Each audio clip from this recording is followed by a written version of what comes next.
there will always be a million practical reasons why it makes sense to not change anything.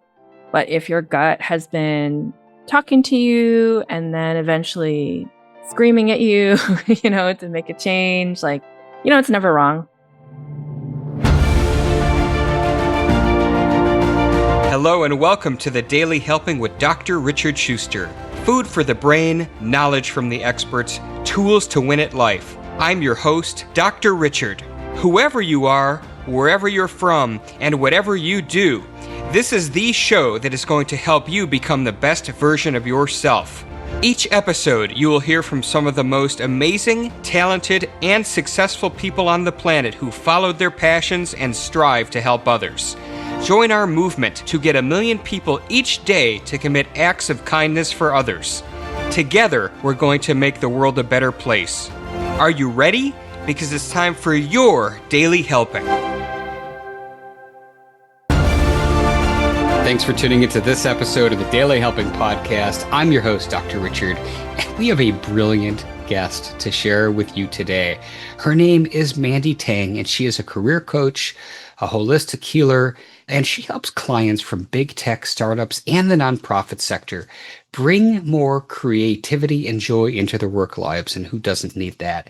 Mandy also runs the popular TikTok account at Career Coach Mandy with over 161,000 followers, and the Muse named her one of the top 20 career coaches to watch on TikTok. She's here with us today to talk about her new book, Heal Your Career Wounds, Navigating the Trauma of Today's Workplace. Mandy, welcome to the Daily Helping. I have been excited about this conversation since it showed up on my calendar. Let's go. Thank you, Dr. Richard. I'm so excited to be here. Me too. This is going to be a lot of fun. So before we get into the book, and I'm excited about the book because it's very unique, but I want to find out a bit more about your journey. I want to go into the Mandy Tang time machine. Take us back and share with us some of these key moments that put you on the path you're on today. I think like a lot of people, I was on a pretty traditional path. Studied sociology as an undergrad, worked in New York City in marketing and advertising for a few years, worked in magazines, was really going down this like pretty normal corporate path. Went and got my MBA. I mean, like really, a very standardized thing. Checking the boxes. Yeah, just checking the boxes towards some, I guess, like fulfillment or success that I was supposed to be doing. And I mean, the one thing is like, I would always kind of just do things that I wasn't good at. So like even going to study finance, I was like, I'm going to do this because I'm bad at math, and like, so I had a kind of fearlessness around like diving into things that were totally new to me. But at the same time, I was also very wired to kind of check the boxes and like achieve the traditional kind of climbing up the corporate ladder. And after I kind of did all of that, I actually stepped off and went to start my own business. This was like in the early 2010s in New York, and went through the whole process of, okay, so now I'm going to be an entrepreneur and I'm going to raise money and I'm going to be pitching to venture capitalists. And it felt like freedom, but then it was also, even within the entrepreneur circles, there are such markers of success, right? So then it was like, oh, let's try to get into this incubator. And then let's try to so I basically ended up burning out pretty badly after the startup experience, and I like to call it kind of like in my own dark night of the soul, right? Where I was like, great. So I've done all the things, I have all the fancy degrees, and I'm burned out. I like pushed myself way too hard doing this startup thing. And like, now what, and kind of had to rebuild and think about like, okay, if everything is stripped away, right? Like if I am not the co-founder of a startup, if I don't have fancy titles, if I don't have money, then like what is my identity outside of work, really? And I had been so obsessed with work that it was hard to kind of carve out an identity for myself. And so this became something that I like personally wrestled with. And then people started coming to me for coaching. It started off with really simple things like, oh, I know you're like good at marketing. Can you help me with my resume? And because I had like done all these things and like worked at big companies and stuff, like I could help people with their sort of job search materials. And then over time, it kind of evolved into, I'd be working with a client on their resume and it would just open up more stuff about them. And I started to realize like, oh, like a lot of the things that I experienced, that kind of like wandering around in the desert, trying to like feeling lost, like not knowing what to do next, like this is actually way more common than like this was not just a me experience. Like tons of people go through this. And I think because I had gone through it myself, I was in a position to like advise people and talk through some of the more like emotional terrain of what these people were going through during their career transitions. Um, so I think I sort of inadvertently found my calling that way. It's sometimes how it happens. And it's interesting too, because when we typically think about career transitions, what are we thinking about? We are talking about the resume. How do I find skills that I have that translate into some new industry where I can make money and pay my bills? But we don't often stop to think about what about the punch to the face? What about the identity? I mean, you described it really well. This identity you had as this entrepreneur stripped away, right? It's all stripped away.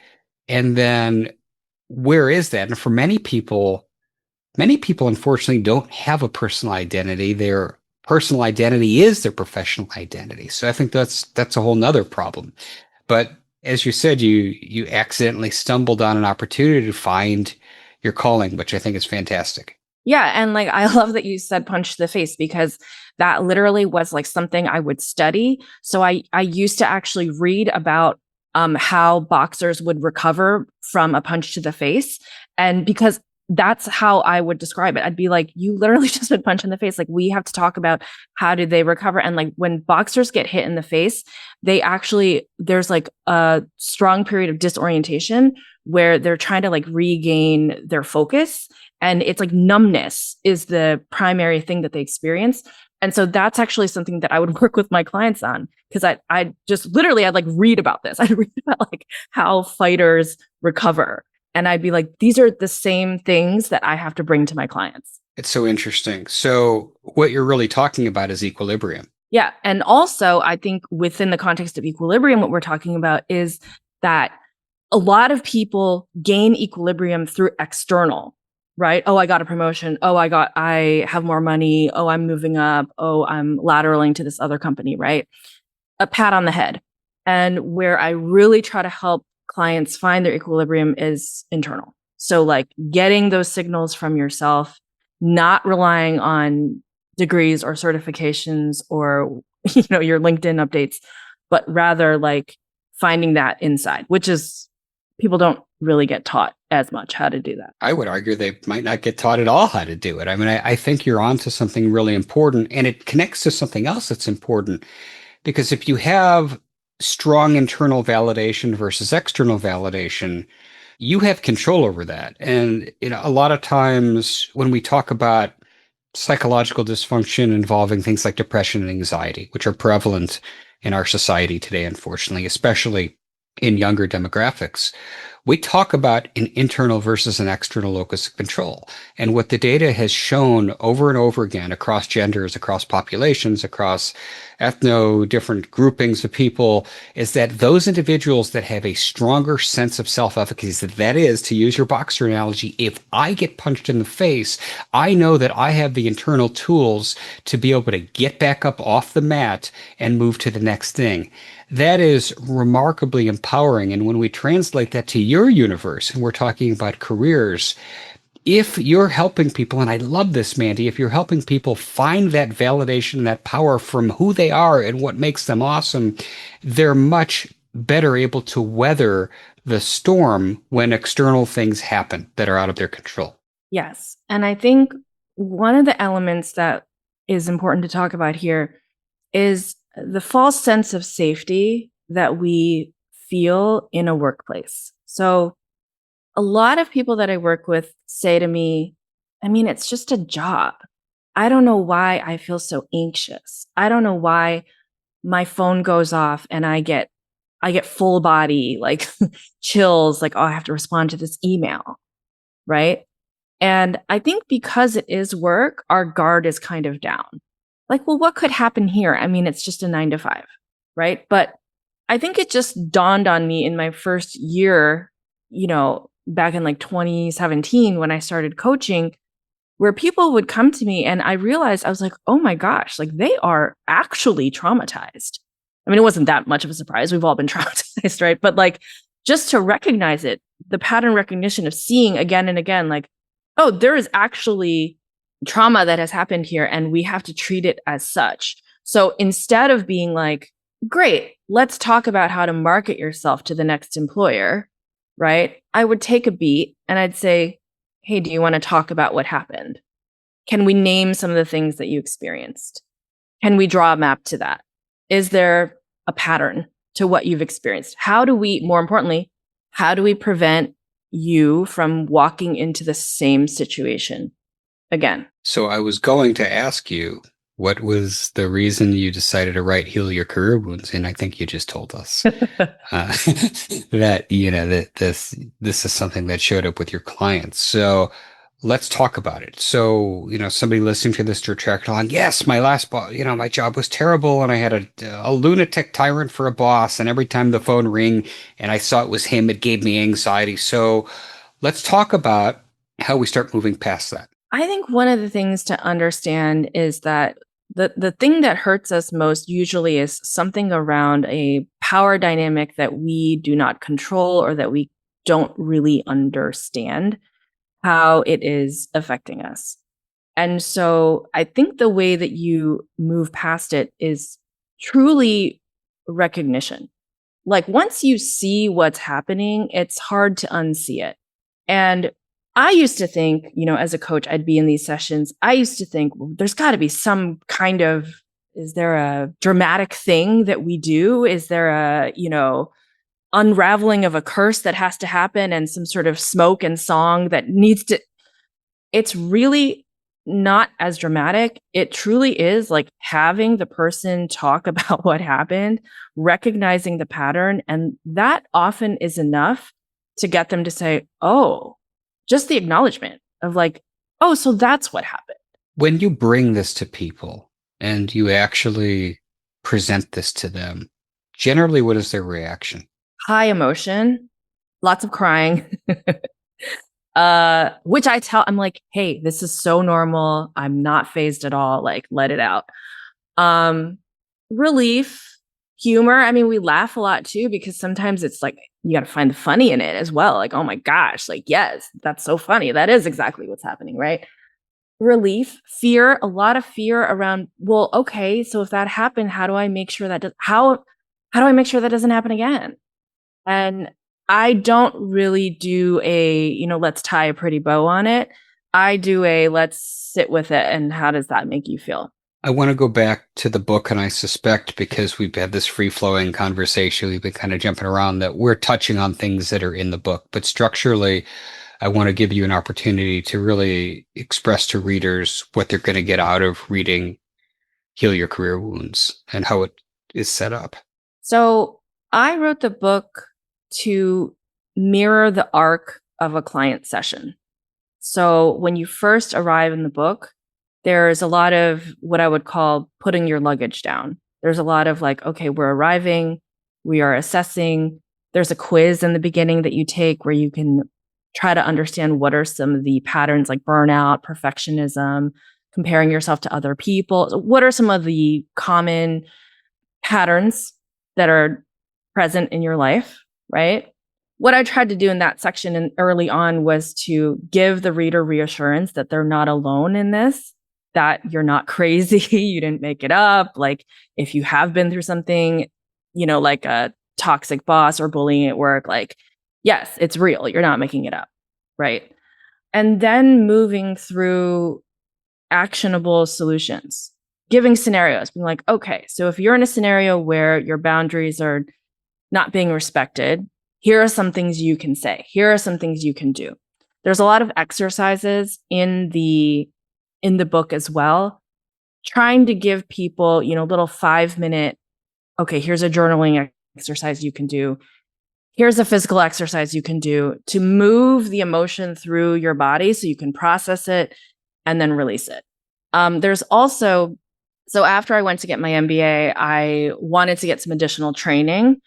And I really wanted to do something more on the spiritual side, because as I had seen in my coaching practice, that what people were bringing to the table was pretty heavy.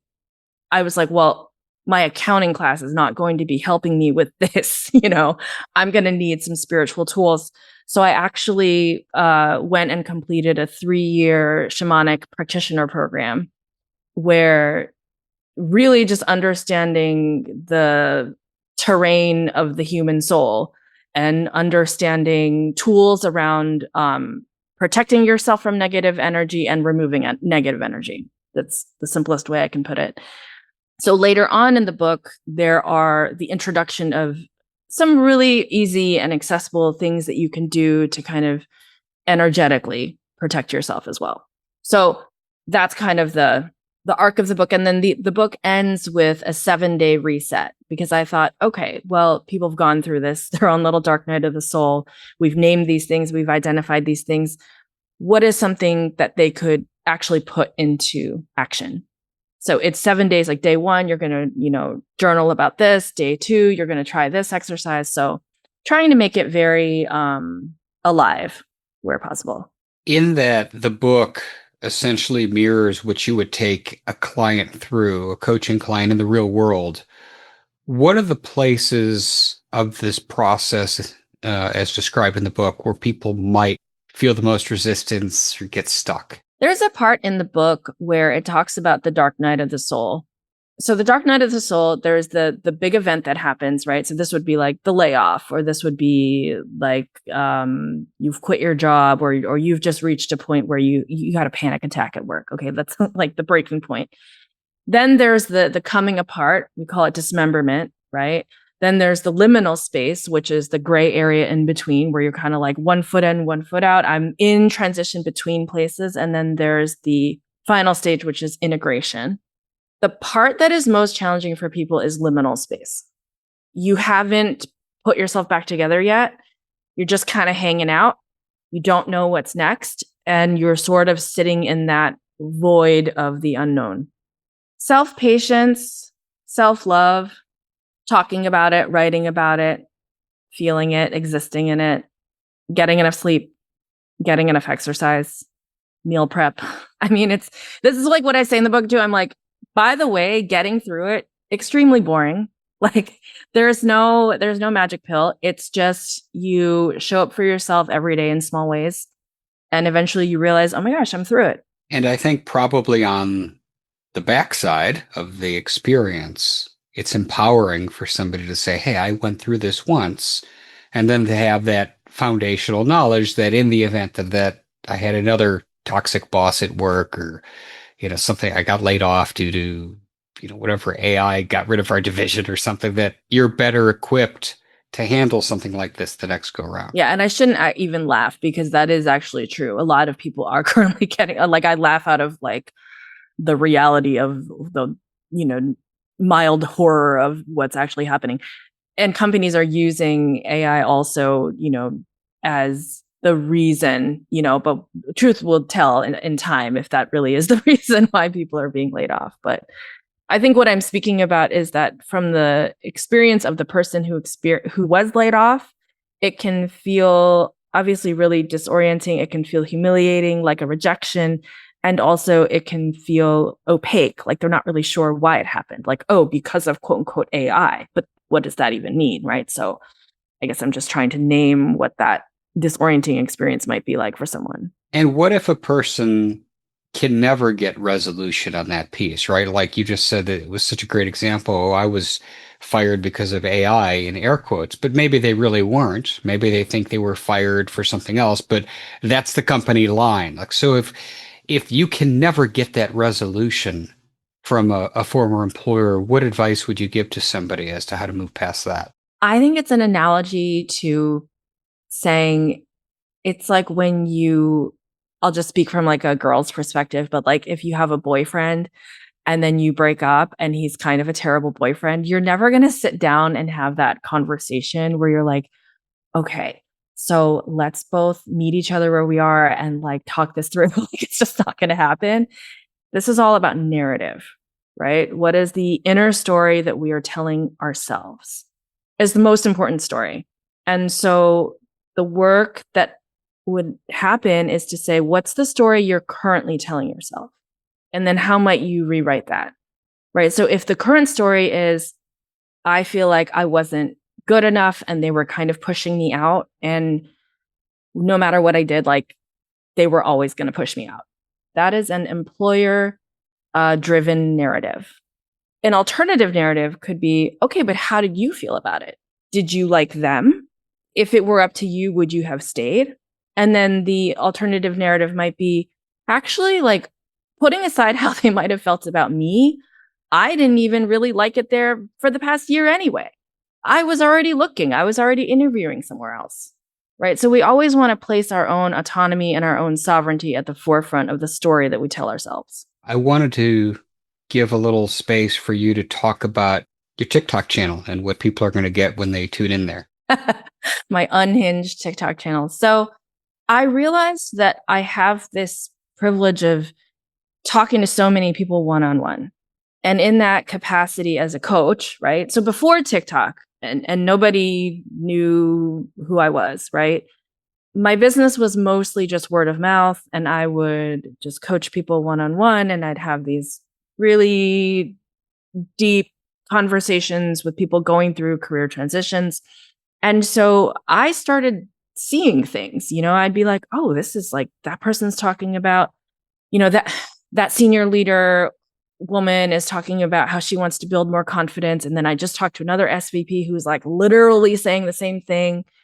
I was in a position to kind of observe through all of these individual data points the zeitgeist, right? So I was starting to be like, oh, this is a thread.